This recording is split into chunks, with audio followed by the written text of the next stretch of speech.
Kembali lagi ya teman-teman di acara Ngopi Tipis, Ngobrol Pikiran dan juga Tipis-Tipis. Kali ini kita ketemu bersama Mbak Nana. Iya.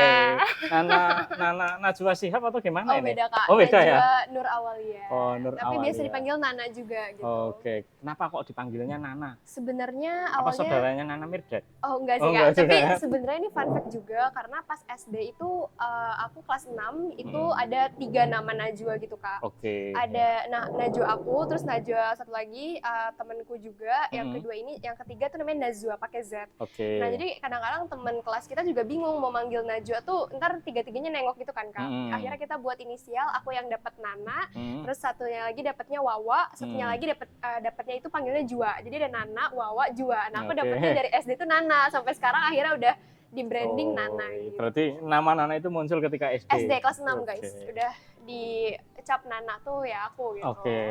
Berarti ada stempelnya nih ya? Stempelnya bener, cap Nana. Nah ini ngomong Mbak Nana sendiri ini kebetulan masih mahasiswa udah lulus ya? Alhamdulillah sebenarnya aku udah akhir Kak, udah final year student gitu di UGM kebetulan. Tapi emang lagi nyusun skripsi, jadi doain semoga tahun ini bisa lulus ya guys. Biar kita after college-nya gimana sih rasanya gitu.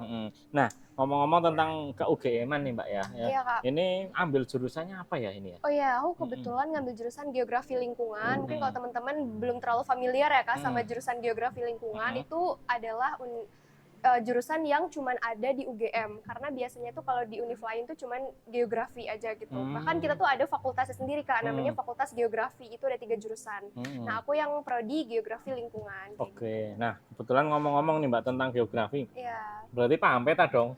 Oh insya Allah, aku bisa baca peta guys. Okay. Aku bisa baca Google Maps. Oh, Google Maps udah baca bisa ya? Baca bisa. Oke, iya dong. Nggak kesasar toh? Alhamdulillah nggak aman. Siap. Nah ini ngomong-ngomong ya teman-teman dari Mbak Nana ini. Mbak Nana itu dari prodi geografi. Iya, betul. Kenapa kok ambilnya lingkungan? Nah, kan banyak tuh yang lain. Iya, ini juga sebenarnya awalnya pas SMA tuh aku pengennya teknik lingkungan kan Kak. Cuman aku salah satu korban yang ketolak SNM, kalau dulu tuh namanya SNM ya, di Gajah Sebelah itu teknik lingkungan. Jadi awalnya aku ngincer Gajah Sebelah bukan Gajah Mada ya guys. Itu aku ngambil FTSL di teknik lingkungannya, tapi ketolak. SBM juga aku ketolak di teknik lingkungan, sampai akhirnya aku nyari-nyari apa nih yang ada unsur-unsur lingkungannya. Nah, dapatlah geografi lingkungan ini. Nah, ini juga relate banget ke pengalaman pribadi aku Kak. Karena dulu aku tuh pas SMA kayaknya, awal-awal SMA kelas 10 itu aku ikut suatu komunitas. Dan pada saat itu ada webinar yang harus dihadiri sama anggota komunitas aku. Akhirnya aku kayak jadi tumbal buat datang. Iya jangan tumbal Iya kali. kayak ditumbalkan kayak, wah kamu datang, karena waktu itu aku jadi anggota baru gitu lah. Jadi kayak ketua aku tuh kayak nyuruh aku aja yang ikut, karena kan mungkin nggak ada kesibukan atau gimana gitu kan. Akhirnya aku ikut, dan waktu itu kebetulan webinarnya itu tentang climate change. Waktu itu lagi hype-hype-nya banget. SMA kelas 10. Lagi hype-hype-nya banget lah isu-isu climate change gitu kan. Terus waktu itu ya udahlah aku ikut webinar itu, pelatihan itu selama 2 hari kalau nggak salah. Di mana tuh? Itu di Bogor, di karena itu komunitasnya di Bogor. SMA aku juga di Bogor kan ya Kak. Nah terus selama hampir 2 hari, 1 malam waktu itu kita ikut pelatihan, mentoring, webinar, bener-bener kayak speaker itu bener-bener kayak mungkin dibilang mencuci otak aku tentang lingkungan. Dicuci gitu ya? Dicuci otak itu kayak brainwash tentang misalnya climate change tuh membahayakan, nanti bisa dampaknya gini. Terus kayak kalau misalnya nanti ada kerusakan lingkungan tuh dampaknya bisa ke penyakit ini, penyakit itu. Terus kayak kerusakan lingkungan tuh bisa gini-gini, itu bener-bener kayak aku tuh didoktrin semua ilmu itu kan Kak. Itu merasa terdoktrin nggak tuh? Awalnya apa nerima-nerima aja? Awalnya aku juga questioning myself, bener nggak sih ini, sampai akhirnya aku nggak bisa tidur. Itu ada momen-momen terpikir, aku tuh sampai nggak bisa tidur gitu Kak, kayak bener nggak sih sebenarnya climate change itu beneran ada. Jadi aku dulu tuh sempat skeptis juga, ini tuh omong kosong atau enggak gitu. Karena banyak orang yang maksudnya juga ada beberapa yang akhirnya nggak percaya kan. Aku awalnya sempat nggak percaya juga ini bener. Sebenarnya ada nggak tuh? Iya, kalau aku sih, nah itu, jadi setelah akhirnya aku didoktrin gitu, mungkin banyak ngobrol, diskusi ya sama para pembicara yang mungkin ahli di bidang lingkungan, yang mungkin kerja di berbagai aspek lingkungan. Akhirnya aku mulai mempertanyakan dan akhirnya aku mulai searching. Aku nemu beberapa riset yang menurut aku kredibel, aku udah baca dan lain-lain. Akhirnya dari situlah mulai muncul rasa kayaknya tuh rasa apa ya? Kayak kritis ya iya, mungkin ya? kayak mungkin pertama kritis juga. Critical thinkingnya dapat tuh. Critical thinkingnya dapat. Dan yang keempat, yang selanjutnya juga ngerasa kayak kayaknya aku nggak bisa diem aja gitu. Aku ngerasa kayak ada suatu tergerak hatinya. Tergerak hatinya ya, toh. jadi tergerak hatinya kayaknya aku harus, mungkin ini kayak panggilan hati kali ya. Panggilan hati kayaknya aku harus do something di bidang lingkungan kayak gitu. Impact-nya di bidang lingkungan nih ya. Impact-nya di bidang lingkungan. Sampai akhirnya yaitu aku mulai mutusin untuk fokus di bidang lingkungan, entah itu aku di jurusan teknik lingkungan ataupun sekarang aku di geografi lingkungan juga aku banyak ikut dan terlibat lah pada kegiatan-kegiatan yang arahnya ke sustainability, ke mungkin SDGs ya berarti ya. ke environmental issue yang kayak gitu-gitu sih Kak. Mungkin berawal dari situ juga. Ini ngomong-ngomong berarti sudah semester akhir ya di geografi lingkungannya UGM. Nah ngomong-ngomong Mbak, dari ini kita berbicara tentang perjalanan kuliah dulu ya. Boleh. Karena berawal dari kuliah dan udah mau semester akhir nih. Nah kira-kira ada nggak sih di wilayah perkuliahan selama berapa tahun nih? 4 tahun. 4 tahun. Tepat waktu lah ya. Iya, amin. Tepat waktu dong. Harus. Selama proses perjalanan tepat waktu itu di perkuliahan, kira-kira meraih apa saja nih? Siapa tahu kan ada sesuatu hal yang bisa membentuk dirimu dan akhirnya kamu menemukan bahwa ini gue banget nih. Mungkin aku bisa bilang salah satu yang paling berharga itu untuk saat ini juga aku menilainya itu adalah perjalanan di Pilmapres sih Kak. Anak Mapres. Mapres itu apa ya? Mahasiswa berprestasi. Biar teman-teman tahu toh ya. Nah jadi aku bisa bilang mungkin teman-teman juga di sini yang familiar gitu tahun ya berapa sama ya Mapresnya? Aku tuh ikut Mapresnya juga fun fact, aku ikut Mapres tuh udah 3 kali Kak. 3 sama kali. Yang ini 3 kali. Berarti obsesi nih ya? Awalnya ini fun fact, awalnya tuh aku ikut Mapres cuman emang iseng-iseng aja kayak udah pengen iseng kayak emang pengen mengukur kapasitas diri kayak aku udah sejauh mana sih di tahap mana kayak gitu. Nah, aku ingat banget 2022 pertama aku ikut Mapres. Itu aku bener-bener bahkan nggak masuk juara 1 di fakultas. Jadi bener-bener ya udah iseng-iseng. Niatnya iseng sih. Iseng.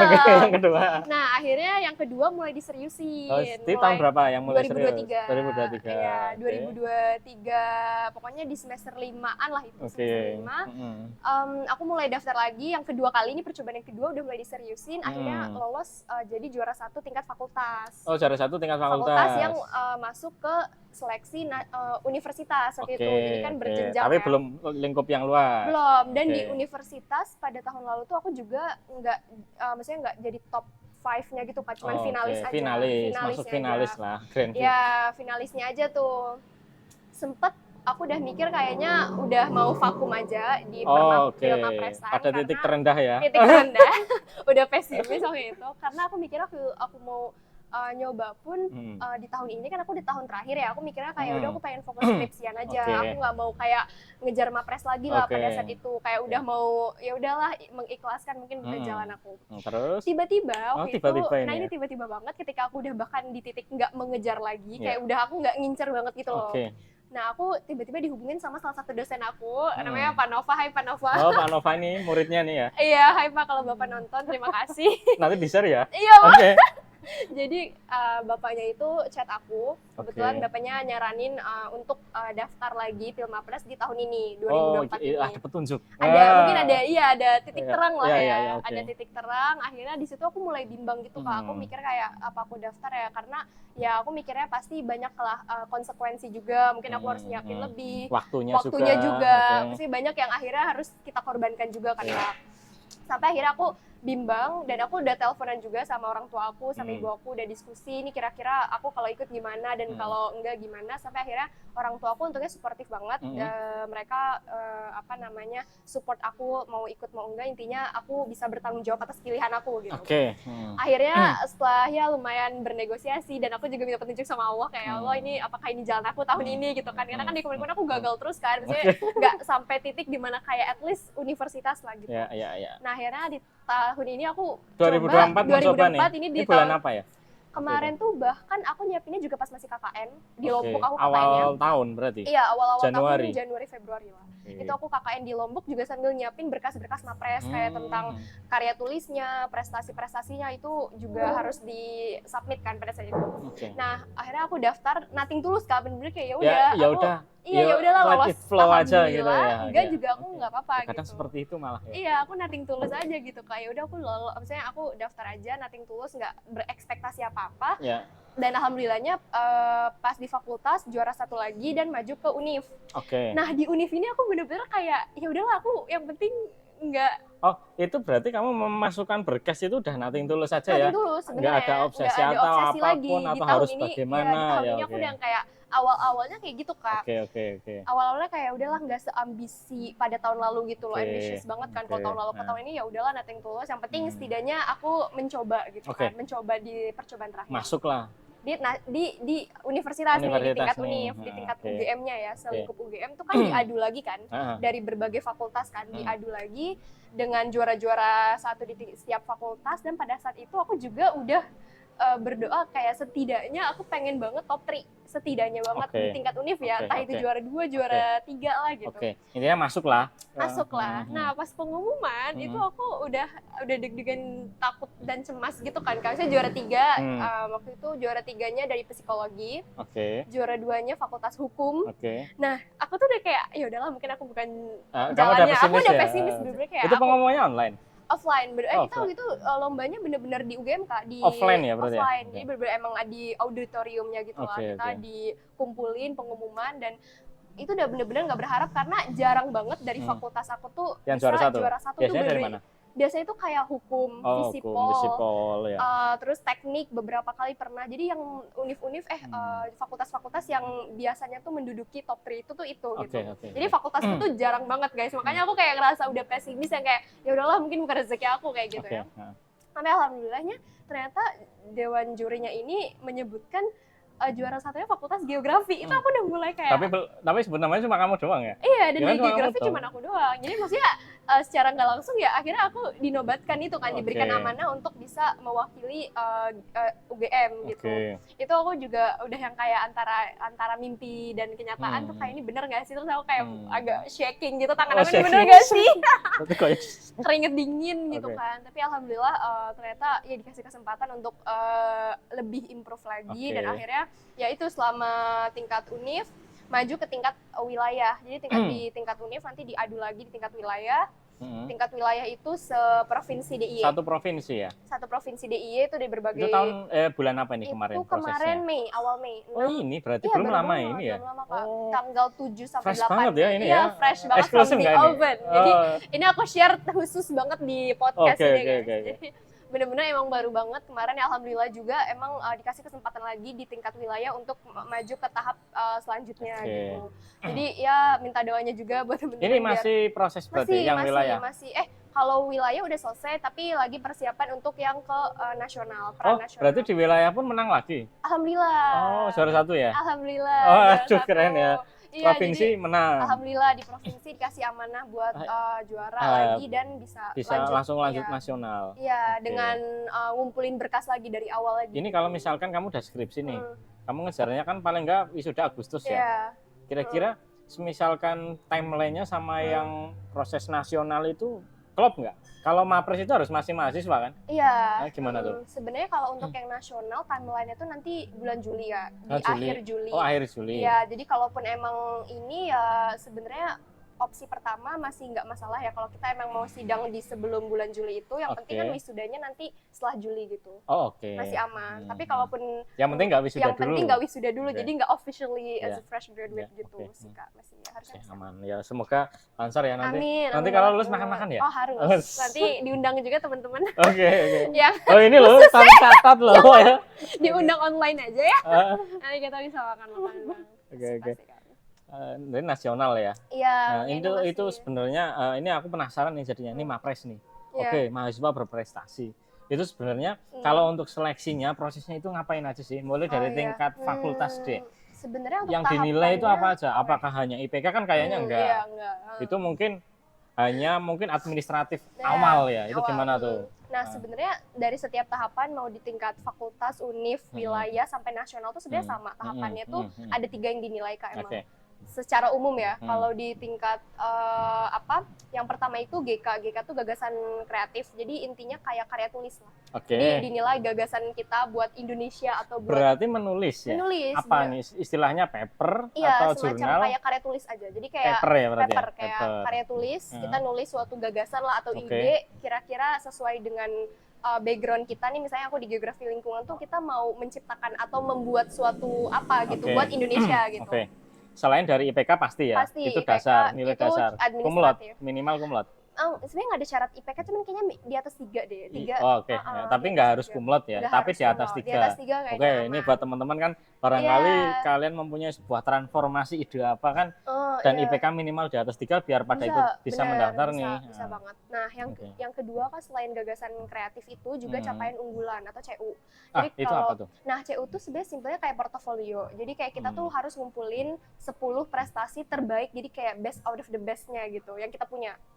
Secara person. Iya, secara yang kita punya dan selama kuliah. Jadi yang SMA, yang SMP tuh jangan nggak bisa dimasukin. Ya, yang kuliah ya. Yang kuliah aja gitu. Jadi dan ini pun ada banyak bidangnya, ada bidangnya kompetisi, pengakuan, ada bidangnya itu bahkan hak cipta. Jadi macam-macam gitu. Kalau di guidebooknya itu ada 7 kategori prestasi yang bisa kita masukin. Dan itu ada skornya masing-masing. Misalnya kalau individu skornya itu lebih tinggi daripada kelompok. Tingkat internasional juga lebih tinggi daripada nasional levelnya kayak gitu. Jadi itu juga nanti yang bakal kita submit di capaian unggulan itu. Nah, yang ketiga ini juga yang jadi penilaian adalah bahasa Inggris. Jadi sebenarnya kemampuan bahasa IELTS Inggris atau TOEFL sebenarnya harus punya itu harus punya harus IELTS nyamperin. atau TOEFL Bisa, dua-duanya bisa. Bahkan kalau di UGM tuh ASEP juga bisa gitu. Dan TOEFL pun bisa IBT, bisa ITT. Jadi sebenarnya nggak terlalu ini ya saklek kayak harus IELTS gitu, tapi kayak minimalnya berapa? Sebenarnya ada skornya masing-masing ya. Cuman kalau IELTS seingatku tuh 5,5 sampai 6. 5,5 ya? Iya, 5,5 gitu. Kalau TOEFL? Kalau TOEFL tuh kayaknya 500-an deh ya. minimalnya. Jadi ada skornya di setiap ini tuh masing-masing beda-beda kayak gitu. Berarti memang kriterianya itu berlapis-lapis ya penilaiannya. Ada cukup kompleks ya. Jadi kan kalau misalnya lomba karya tulis kan mungkin ya udah karyanya aja yang dinilai. Kalau ini tuh kayak karya tulisnya iya, prestasinya iya, bahasa Inggrisnya pun dinilai. Bahkan bahasa Inggris. Kalau public speaking-nya itu berpengaruh nggak tuh? Iya, dinilai juga Kak. Karena nanti di beberapa slides itu juga kita tuh dites speech-nya bahasa Inggris. Public speaking-nya. Jadi nggak cuma ngelampirin kita punya bahasa Inggris skor sekian, tapi nanti dites langsung speaking-nya, writing kayak gitu. Writing-nya juga, public speak-nya juga ya? Kalau writing kemarin enggak ya di tingkat wilayah, cuman kalau di tingkat wilayah tuh kita speech sama tanya jawab, discussion sama juri. Tapi kalau untuk writing-nya itu berarti bahasa Indonesia ya? Paper-nya itu ya? Iya, bahasa Indonesia. Masih bahasa Indonesia ya? Cuma memang public speak-nya memang bahasa Inggris. Ada versi lain yang bahasa Inggris juga.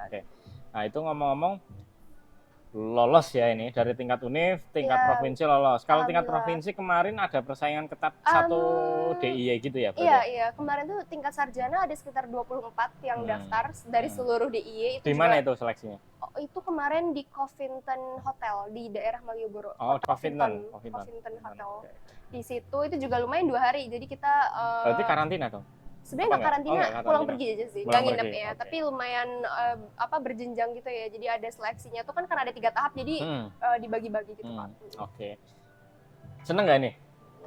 Jadi kalau ini kan udah menang nih, tinggal maju nasional. Enggak, ini baru awal banget. Enggak, yang provinsi dulu deh. Katanya udah nothing tulus kan ya tinggal. Enggak, kalau udah di tahap ini nggak bisa nothing tulus dong, karena udah bawa nama univ, bawa nama UGM, bawa nama DIY, jadi ya lebih diimprove lagi. Ya diimprove, tapi juga dijaga ketenangannya. Iya betul. Biasanya kalau udah tenang itu malah dapatnya lebih enak. Iya benar Kak. Jadi kalau belajar dari kamu yang sebelum-sebelumnya terlalu obsession, malah nggak jadi. Kayaknya ketika energinya harus ditata di level yang benar-benar tenang gitu. Kadang ketika kita udah nggak terlalu mengejar tuh suka dikasih. Tapi tetap to the best. The best, tetap the best juga. Tetap ya lakukan yang terbaik aja lah ya, sekali lagi bisa gitu. Nanti saya tonton ya. Ini yang nasional semoga lolos. Amin ya Allah. Amin.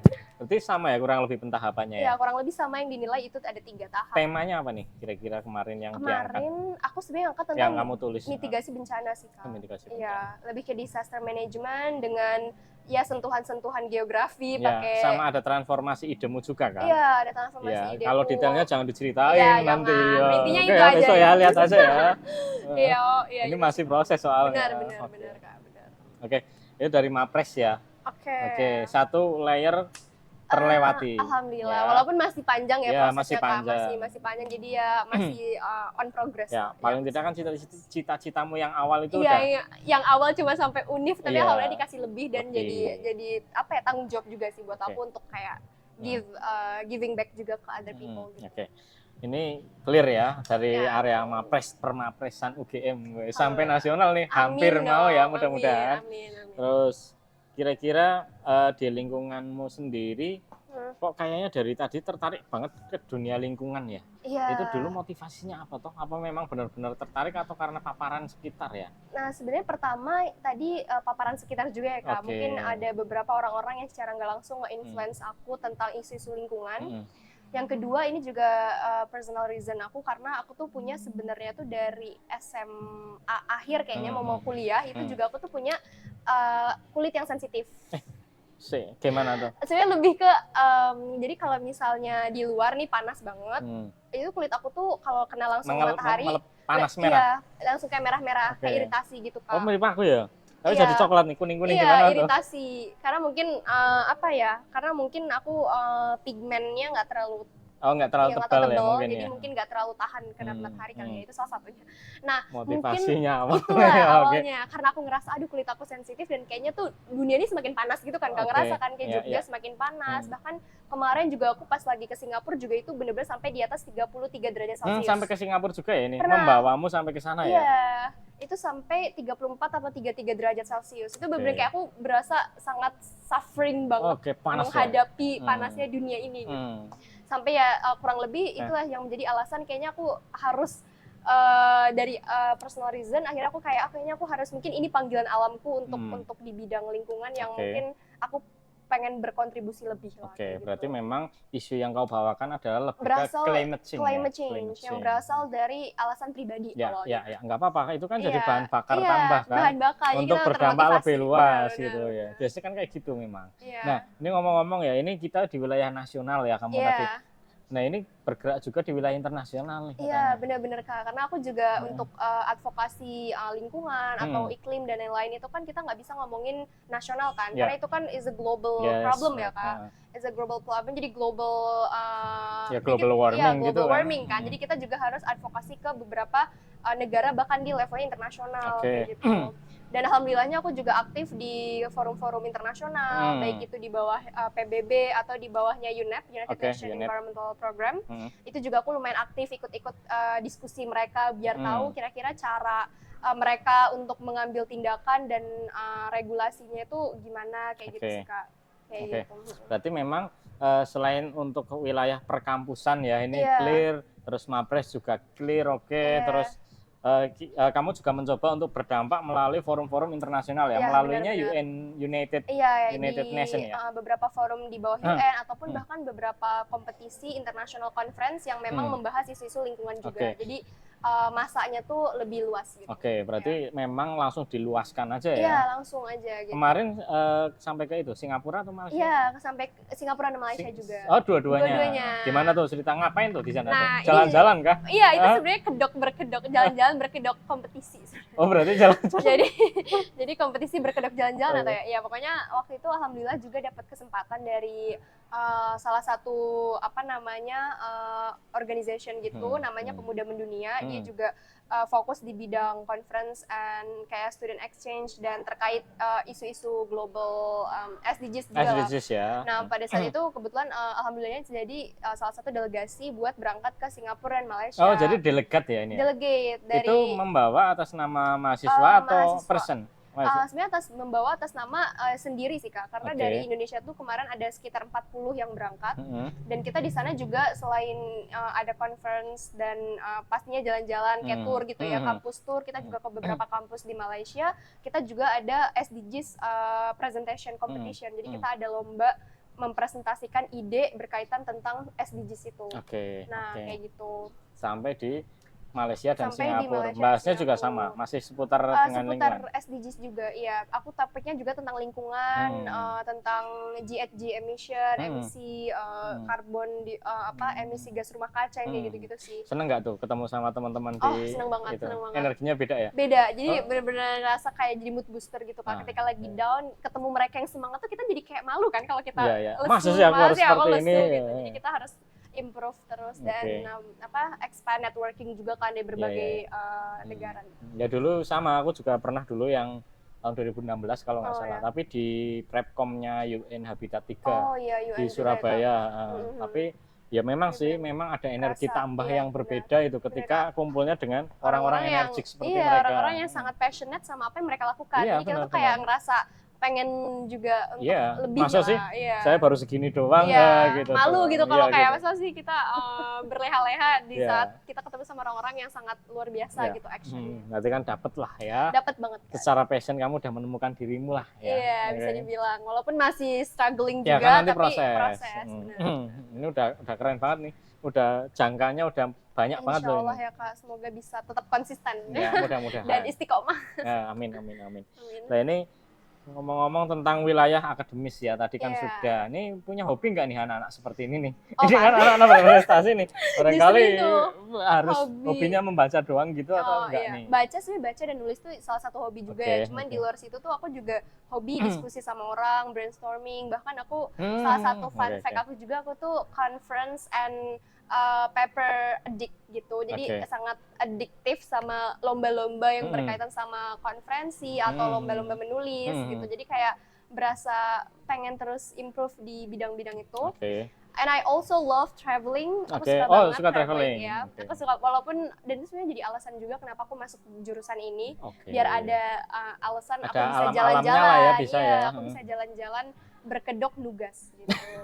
Karena bisa explore alam lebih luas. Ya. Bisa melihat banyak hal. Benar-benar. Itu sih Kak. Dan selain travelingnya yang maksudnya hanya sebatas wisata ke kota antar kota atau sampai naik gunung atau yang lain nih? Nah itu sebenarnya aku kalau gunung, aku bukan yang anak gunung banget ya Kak. Tapi aku juga suka naik gunung. Mungkin terakhir pernah aku waktu itu naik gunung tuh terakhir pas aku di Lombok lagi KKN. Itu aku pernah naik. Sebenarnya dibilang enggak gunung Rinjani banget. Bukan aku kalau Rinjani. Aku sebenarnya masih pemula jadi enggak mau langsung Rinjani. Tapi gitu di aku puncak salah satu puncak di daerah Sembalun. Sembalun itu juga emang deketan sih sama Rinjani. Jadi pas naik tuh kita juga bisa lihat Gunung Rinjani yang sangat megah dan sangat masya Allah ini. Jadi keren banget ya. Jadi itu aja sih Kak paling. Tapi aku juga suka explore kayak pantai atau alam-alam lainnya gitu sih. Jadi traveling ya. Iya, selain dari melakukan perwritingan ya dan juga public speakingan juga ini ada nih. Kalau anak lingkungan kan harus dekat dengan alam juga, dekat dengan lingkungan. Kita bisa observasi apa sih permasalahan yang ada di realnya gitu ya. Kayaknya memang perlu ya, karena untuk brainstorming kita antara kita melihat alam, terus kita evaluasi melihat sebuah membaca jurnal atau yang lain, kita brainstorming, kita menemukan ide apa nih. Itu kayaknya lebih bisa dapat yang original gitu ya. Benar Kak, benar. Jadi kita tahu, baca teorinya tahu, terus kita juga terjun langsung ke sananya gitu. Jadi menurut aku itu jadi kombinasi yang baik lah, yang bagus untuk dikembangin. Keren.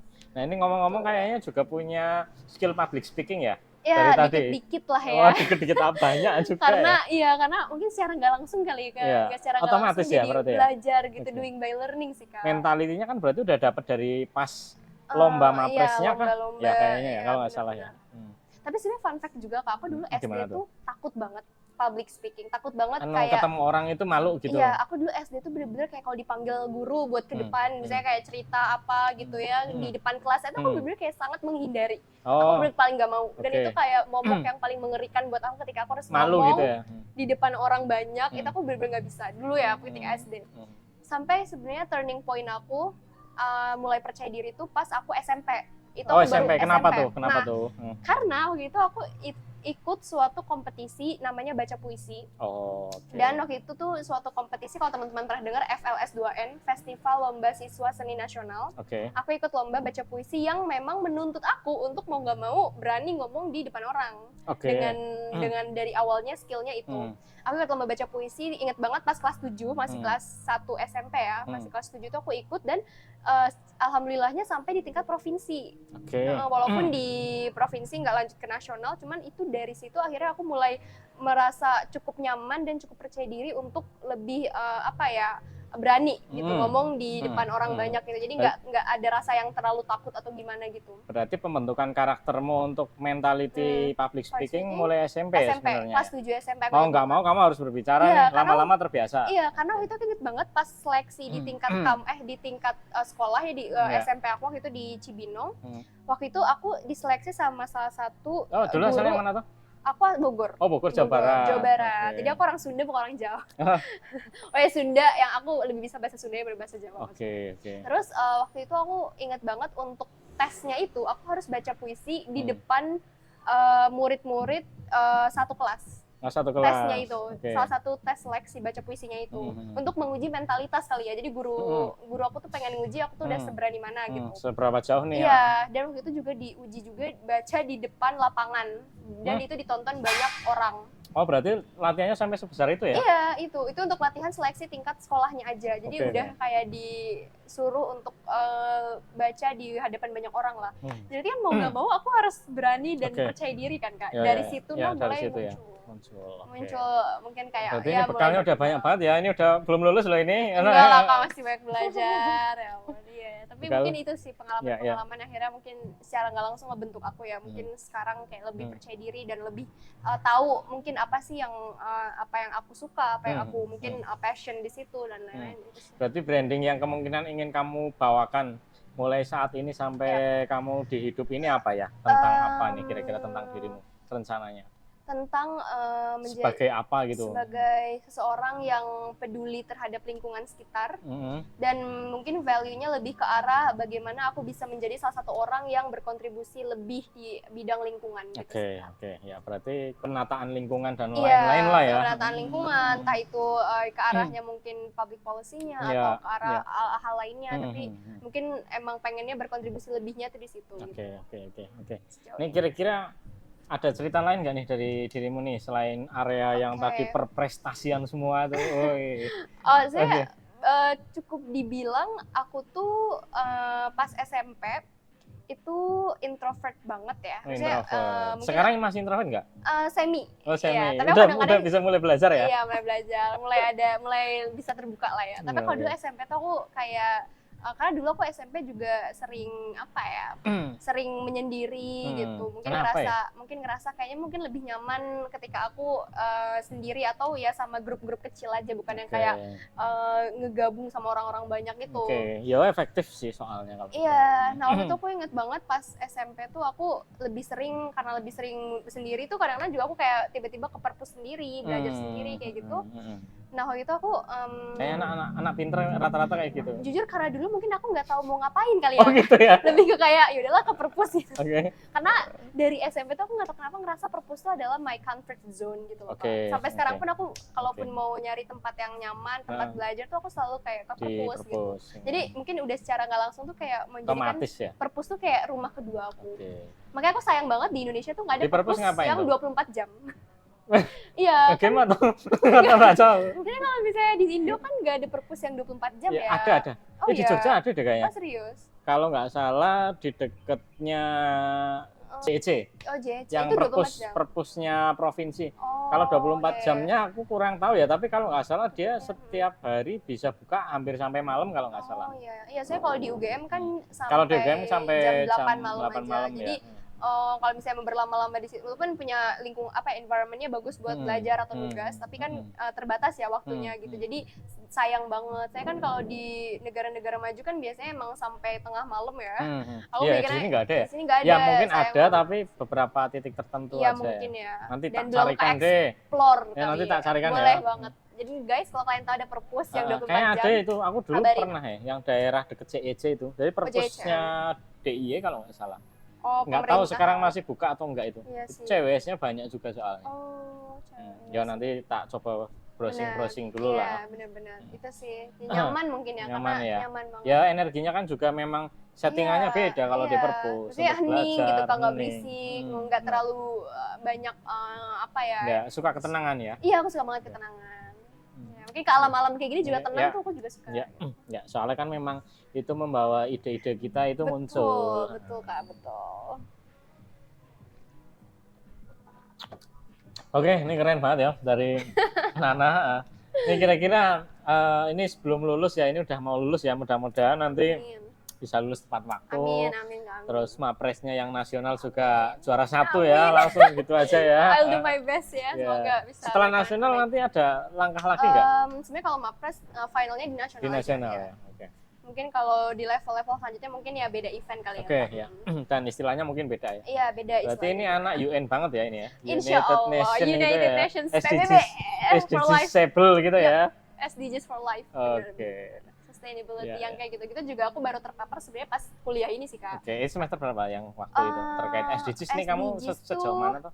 Sebenarnya untuk SDGs sendiri karena sering terlibat ke lomba-lomba atau diskusi yang ke arah situ, jadi secara nggak langsung ya jadi harus mempelajari, dan juga ditambah lagi sekarang kan aktif di komunitas yang di bawah PBB itu, jadi secara nggak langsung. Apa komunitas apa namanya? Namanya CYM UNEP. Itu di wilayah lingkungan juga? Itu sebenarnya ya ke arah lingkungan juga. Jadi secara nggak langsung kita jadi harus banyak nulis atau banyak diskusi yang berkaitan tentang isu-isu ke arah SDGs khususnya lingkungan. Jadi mungkin secara nggak langsung jadi harus belajar lagi, baca lagi, dan jadi ya lebih memahami sebenarnya apa sih yang dibutuhkan gitu ya. Kalau yang kemarin tak lihat di Instagramnya kan ada beberapa public speaking yang dengan orang-orang asing ya.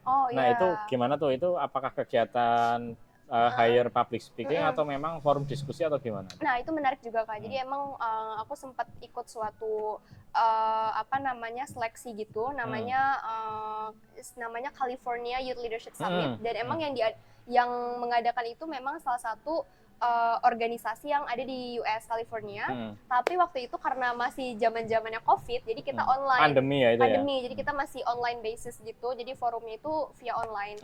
Nah, kebetulan di situ aku juga sempat daftar jadi salah satu panelis speakernya. Panelis speaker yang mewakili ibaratnya suara-suara para pemuda lah. Gitu. Itu yang dibahas tentang apanya? Nah, jadi kita ada 6 topik, tapi aku fokusnya di bidang sustainability and climate change.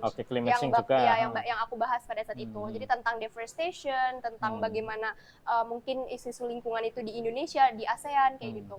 Nah, di situ tuh dipilih 8 orang dari berbagai benua. Jadi ada benua Asia, benua Afrika, benua Eropa, dan sama Amerika dipilih gitu. Kamu mewakili dari benua Afrika? Asia dong. Kirain kamu harus ke Afrika. Aku ASEAN sebenarnya. Iya, mewakili ASEAN karena dari Asia lainnya ada dari Bangladesh juga. Pakistan, Jepang juga ada. Jadi ada beberapa negara Asia. Kalau dari Eropa sebenarnya lebih ke UK. UK. Kalau Amerika tuh ada Brazil, California, US juga ada kalau nggak salah. Jadi ada lumayan diverse. Lumayan ya. Kamu dari Asia nih. Asia. Membawakannya climate change. Iya, climate change. Kira-kira ide apa yang kamu bawakan waktu itu? Aku kemarin sebenarnya cukup banyak bahas tentang isu deforestasi sih Kak. Alih fungsi lahan, terus kebakaran hutan juga. Kemarin karena cukup banyak isu kebakaran hutan di Kalimantan lah, di Riau atau di mana itu aku sempat bahas juga, maksudnya urgensi Indonesia sebagai paru-paru dunia tapi banyak berkurang hutannya gitu, banyak berkurang, dan jadi kita nggak bisa ngeklaim lagi kita sebagai paru-paru dunia, takutnya nanti di 5 tahun ke depan kan takutnya ya hutan-hutan kita udah habis semua kayak gitu. Jadi berarti itu yang mengantisipasi itu ya? Iya, aku coba angkat isu itu, dan aku coba juga mungkin masukannya apa nih kira-kira? Kemarin sebenarnya lebih ke arah selain awareness-nya itu sendiri, terus juga mungkin beberapa inovasi yang harus diintegrasikan dengan mungkin lokal kearifan lokalnya masyarakat. Local wisdom local wisdom-nya. Apa yang kira-kira bisa diintegrasikan? Menurut aku sih banyak limbah-limbah atau kayak limbah bekas entah itu bekas pertambangan, bekas apa gitu, itu bisa banget diolah lagi menjadi salah satu upaya untuk mengurangi karbon dioksida gitu kan. Jadi berarti termasuk ke wilayah pemanasan globalnya juga karbon ya? Iya, karbon. Jadi untuk mengurangi gas karbon dioksida itu gitu sebenarnya. Dan menurut aku banyak banget orang-orang di luar sana juga yang sebenarnya udah punya banyak ide atau inovasi terkait hal itu. Cuman mungkin emang bisa terkait mungkin belum dilaksanakan, mungkin terkait regulasinya atau fundingnya. Jadi banyak yang belum bisa direalisasikan gitu Kak. Rata-rata berarti memang ada sebagian yang ketimpangan ya. Ketimpangan. Berarti salah satunya mungkin ada idenya fundingnya belum ada. Nanti biar siapa tahu ada sponsorship nih. Atau mungkin regulasinya atau belum ada gitu. Jadi menurut aku banyak juga yang akhirnya masih stuck gitu as an idea, belum diimplementasiin. Berarti memang harus imbang dan semuanya itu harus mendukung ya. Dari sisi regulasi, funding, idenya biasanya banyak itu. Iya, kalau ide pasti banyak banget, apalagi mahasiswa kan kreatif ya, ide apapun tuh tiba-tiba muncul gitu. Jadi menurut aku juga penting untuk disupport juga ya dari sisi fundingnya, dari sisi mungkin pembimbing atau pembinaannya gitu. Jadi biar tahu arahnya dan bisa sustainable, jadi secara jangka panjang gitu. Keren. Nah ini dari Nana sendiri nih, kira-kira goals-nya apa nih untuk secara dirimu mulai saat ini dan juga mungkin ke depan rencana ya? Sebenarnya untuk goals sendiri secara umum emang lebih pengen melihat Indonesia tuh lebih baik ke arah lingkungannya, baik itu dalam pengelolaannya, baik dalam pengembangan inovasinya, teknologinya. Jadi biar benar-benar bisa mengantisipasi kerusakan lingkungan yang nantinya mungkin bisa muncul gitu Kak. Jadi mungkin itu sih ke depannya dan ya harapannya juga semoga maksudnya kita sebagai pemuda juga bisa berani ambil action gitu. Jadi nggak takut gara-gara aduh aku terlalu muda, aku takut nih mau ikut kegiatan ini kegiatan itu, padahal menurut aku kalau emang itu positif just go ahead. Mantap. Gitu. Ini kalau dari Nana ini kira-kira ada pesan-kesan buat pemuda nggak nih sebelum kita tutup nih? Tadi udah keren banget tuh. Karena aku juga masih pemuda, jadi mungkin aku juga berpesan buat diri aku juga ya dan teman-teman dan diri aku juga masih muda. Pemuda, menengah atas. Nah, jadi kalau buat aku sendiri sebenarnya lakukan apa yang memang pertama membuat kita nyaman. Misalnya di apapun itu passionnya ya kan, nggak harus aku nggak harus kayak benar-benar di lingkungan aja atau di aspek lainnya, karena mereka mungkin punya passion yang beda-beda ya. Ada yang di bidang education, ada yang di bidang healthcare, mungkin economic dan lain-lain. Menurut aku tetap fokus di hal yang kita ngerasa kita capable dan kita suka juga, dan jangan setengah-setengah. Jadi just do the best, be the best, get the best, and let God do the rest. Gitu guys. Jadi ini sebenarnya quotes juga yang aku suka. Itu originalitas atau ada sebuah transformasi quotes itu? Itu sebenarnya salah satu moto aku di SMP.